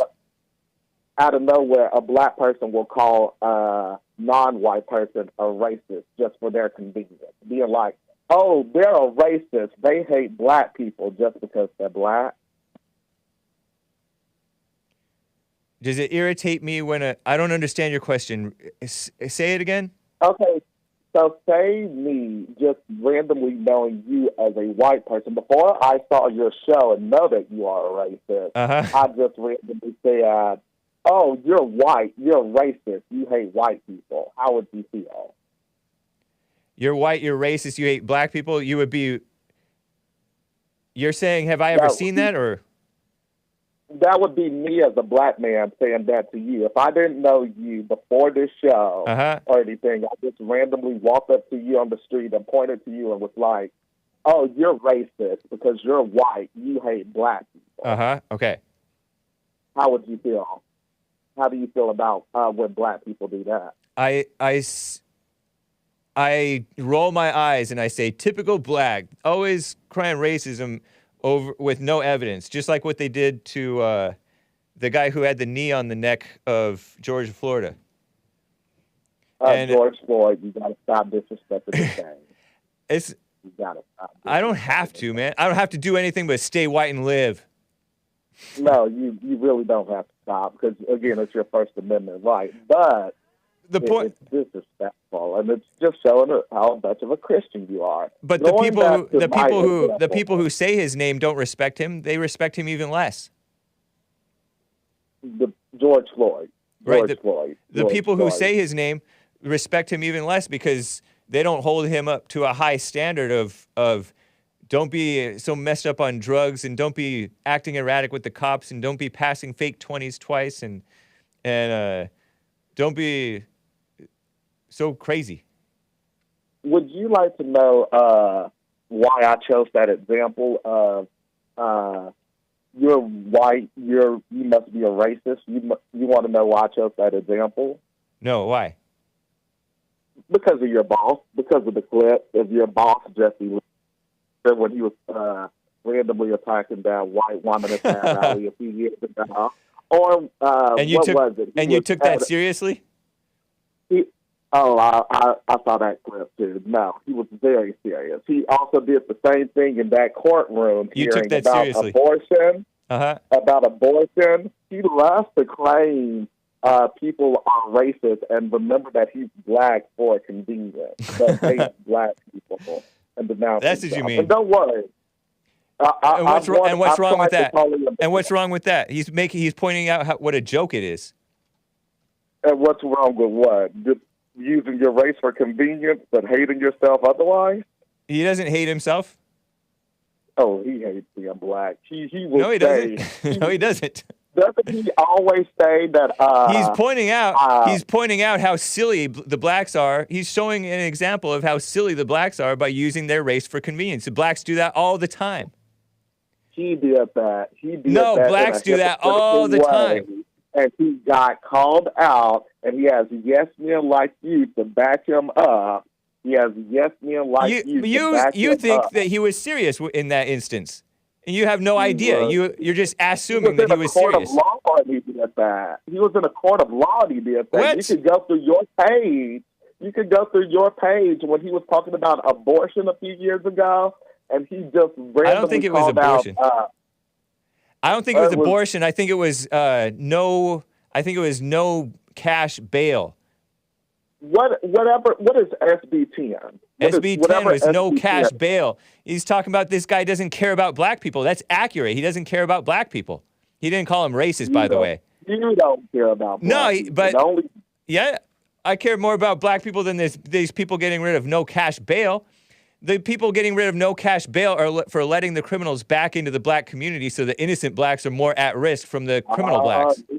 You're getting louder. No, I'm making the point. I'm making the point. Hold on, JC. JC. Go ahead. I'm listening. I'm making the point that was not just for convenience. That was accurate. Those people are putting blacks at risk. I'm saying your boss did that in a court. He did it in the court of law, and it was accurate what he was saying. No, exactly what he was doing. The same thing he did with that lady at the gun rally. That's not the same thing. He did grace for convenience, but hates black people. No, those people, JC, in Little Rock, Arkansas. Yeah. Yeah, he mocked the notion of people being scared of blacks, right? He used that he turned the tables on the liberal. Because the liberals like to call people racist, so he turned it back on them. That's what he did at the dumb girl at the anti-Second Amendment rally. She's dumb. She's stupid.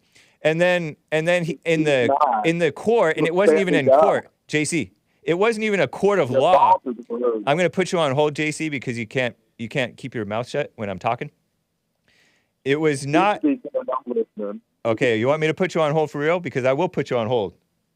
I'm listening. Okay. I'm listening. All right. I'm listening. It was not a court of law. It was a pre-vote hearing up in Sacramento at the Capitol of California, talking about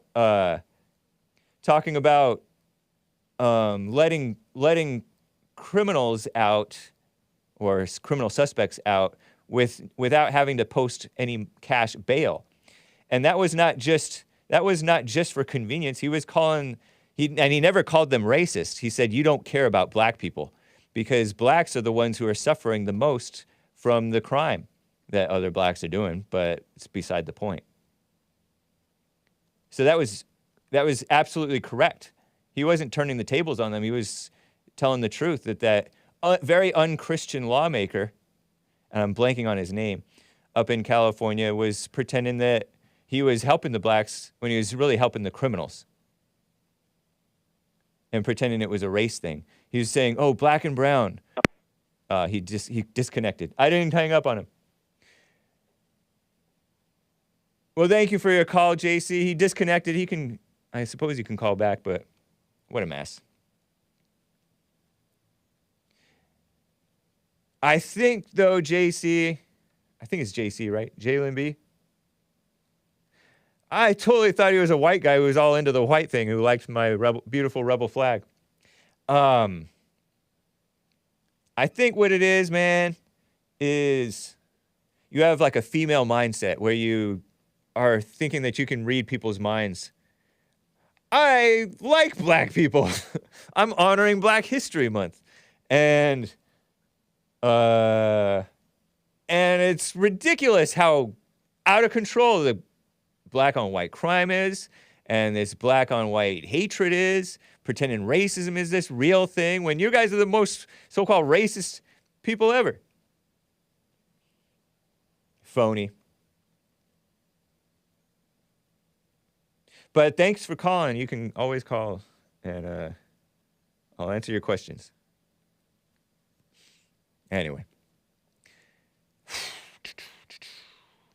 Let me get to Justin in Fullerton, California, on the line. Justin, how are you doing, man? Oh, good morning. Doing exceptionally well. How are you? Doing fine, man. Thank you. Oh, I had a question about a white man's tax. I'm not sure if it's a term that I just came up with or whatever, but have you ever experienced when you're shopping and a price that you expect is higher than what you would think to pay or normally get charged for a product, and at the store you noticed, I'm not sure if you have, but I have, where you're being charged more than the other person.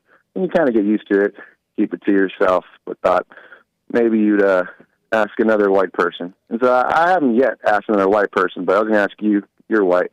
Do you think there is something like a white man's tax, an overcharge or whatever, for the way you are perceived to be? Yeah, depending on the situation, of course. Yeah, people will profile you and charge you a higher rate on different things sometimes. I'm sure that happens. Yeah, I wonder where they learned it from or something. I don't know. But just pointing out, what happens, what is happening to whites. And I don't think it's racial. I think it's more socioeconomical and an expectation of if they don't charge, they may be cheating themselves for not getting a better return on their business. And if you want to make more profit, I don't know. But I just was curious why that even is a thing, So I tested it out. People are greedy, and they will figure, hey, I can get more money out of this guy. Doesn't that make sense? It does make sense. But just to be honest, when I experienced that, I thought it was just me. And then I had a friend of mine, and I go to a market store, and he's got some chips, candy bar, things like that nature. But the specific candy bar, it's a king size, and it's always supposed to be $2.50. But the son that was at the store made it $4. Whoa! And yeah, and then I was with him that time. So he said last time I went, the dad gave it to me for $2.50, and then I said it's because I'm with you. Probably it's $4. And the way he said it, just to be clear, he said, "Oh, you don't have $4?" And then my friend's like, "No, your dad." He's literally counting the money out, giving the 50 cents here. And he's okay. That's fine. I was like, "See, I shouldn't have walked in with you." And I hate to say that because it's some kind of a reality, but maybe it's my perception. He's like, "I don't know. Maybe next time he's going to go back and get a candy bar by himself and see if it goes back to that price." And if that's the case, I just think that's wrong. Are these India people? India, yeah. Specific. I didn't want to say it. Yeah, to me, they definitely don't look Persian, Asian, European, damn near American. If you count English and they own a business, I guess they're American, but definitely Indian. And I think it's sad that from one culture to the next, they just. Is it a perception when they were kids in India that was what it was supposed to be? That you bring But you don't necessarily have proof that they're just upping the cost just on you. But that's your suspicion. Just on the price. Right, and all I could do is say, my friend, go back again, see if you still get your price, the price you get each and every time, and without me. And I'll go again, and that's all I could do is test it and see if it comes back that higher rate. But if other than that, you'd have to have like a camera, or you'd have to have other people in different places just to. I don't know how you prove something is, but I would think that there's something consciously in a culture of immigrants that are used to doing that. I went to Indonesia. I've traveled to Mexico. I've left Orange County to where you're at in L.A., and I see a lot of that same trickery going on. In Orange County, I don't see much of it, but here and there, a couple cities are pocketed there. I don't know what that is about. But it doesn't seem appropriate. So I'm thinking maybe talk slower, dress poorer. When you go to places, maybe you should try to barter with them. Be like, no, this is not $4. It's $2.50.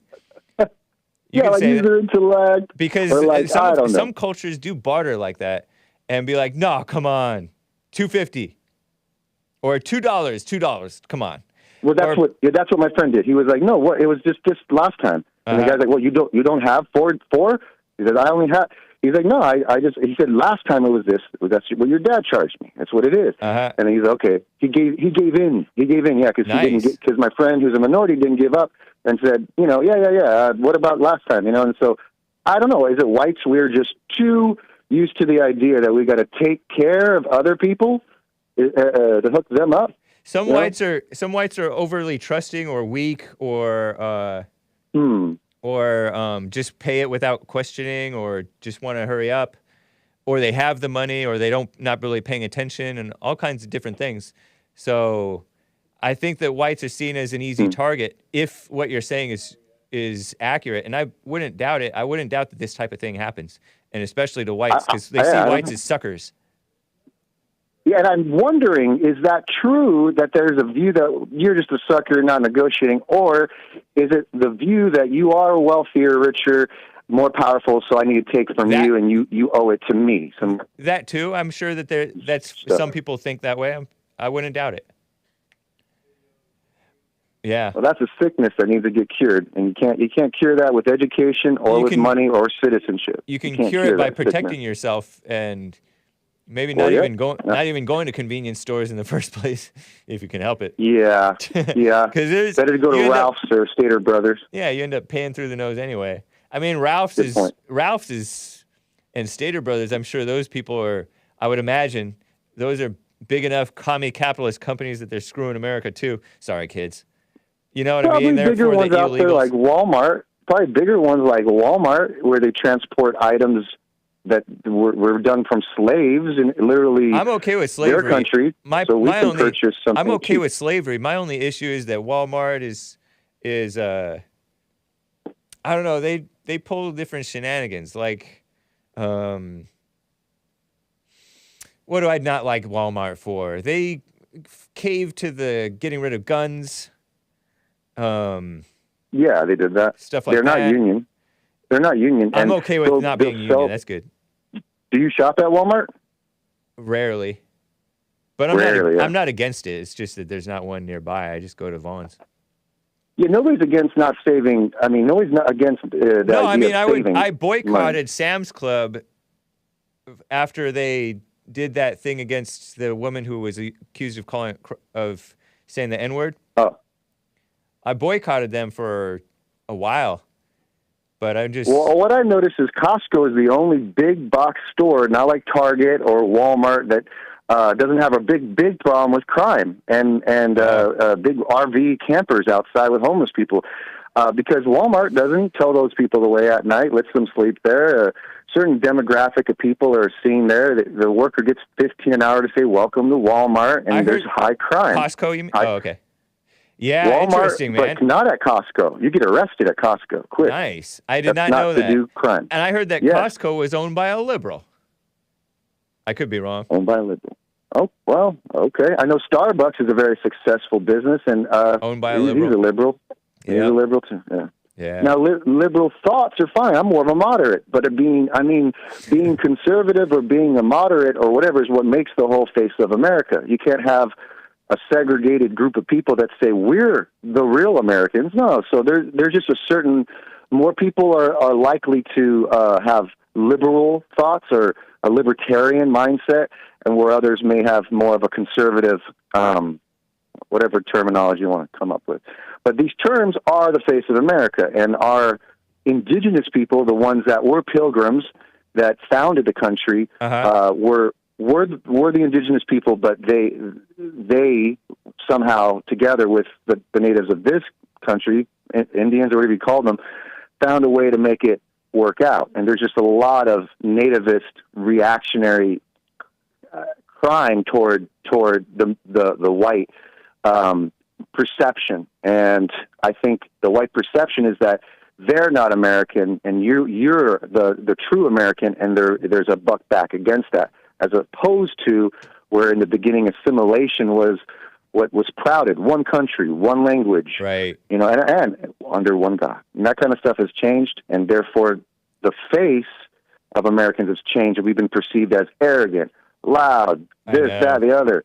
And it's not really all of Americans that are true Americans that are doing it. It's people residing in America, right, who are the imitators of who they perceive real Americans are. I appreciate the call, Justin, in Fullerton, California. Be careful out there, and watch your wallet. Watch your back and watch your wallet. Appreciate you, man. I got that. Take care, Thank you, sir. All right. All right, take care. Bye. Man. Let me let Maze in for 1 or 2 minutes here. Maze, my favorite caller in the sundown town of Dayton, Ohio. You're on the line. I'm sorry I can only give you like a minute. Go ahead. You know it only take me a minute. You need them to watch more than your wallet. You need to be watching your bank because you got thieves in there, too, that's stealing from people. True. And I hear. also, when I wanted to talk about Jesse and the man, what was the name of the movie you said? Larry Elder, Chad Jackson, Now, Uncle Tom, They too. do not represent nothing in the South, neither one of them. Yeah, they do. Because they have their own opinion, and I call it is their thoughts. Their thoughts, but not our thoughts. So you go to their That's for families sure. and see what they have to say. Say again? About what happened back in those days. And what is redlining, James? Redlining is where we did not allow blacks in certain neighborhoods, I heard. Something like that. Oh, that's what they called it. I heard. Oh, okay. You heard. You don't know that that's a thought, or do you know? I don't know But for it's sure. still going on. It's still happening. What's wrong with it? Is there anything What's wrong with it? Because I explain this. When a person doing the same job and one person making more money than the other person, which they should be making an equal salary, Says who? something's wrong with that. Says But who? until that gets straightened out, you can talk about somebody beating up somebody when you can find a white person messing with a black person every day. I don't know why y'all going around with this. Jesus told it's a okay to be white. Jesus told a parable. Jesus told a parable where he paid people who worked 8 hours and 1 hour the same amount of money, exactly the same amount of money. And you're right. There were grumblers who felt that wasn't right. But the master has a right to do what he wants with his money. Well, that's what I'm trying to say. You always want to be a master to tell other people what to do. Other people don't need you all to tell them what to do. Want to be the master. The master is dead. When slavery, Whatever. as you say, slavery, the master died then. There's nobody looking for a master except those people that live way out in the woods where they don't have no street lights. Uh-huh. They're always looking for a master like Art them because they never had nothing good to say about themselves, and they always looking for a master to tell them what to do. So most black people not looking for a master because they never wanted one. And so making America great again is a long ways away to making it the way it used to be because it'll never happen. There is no master. Okay, man. And then when it comes to when you're trying to tell us what to do, we don't need you to tell us what to do.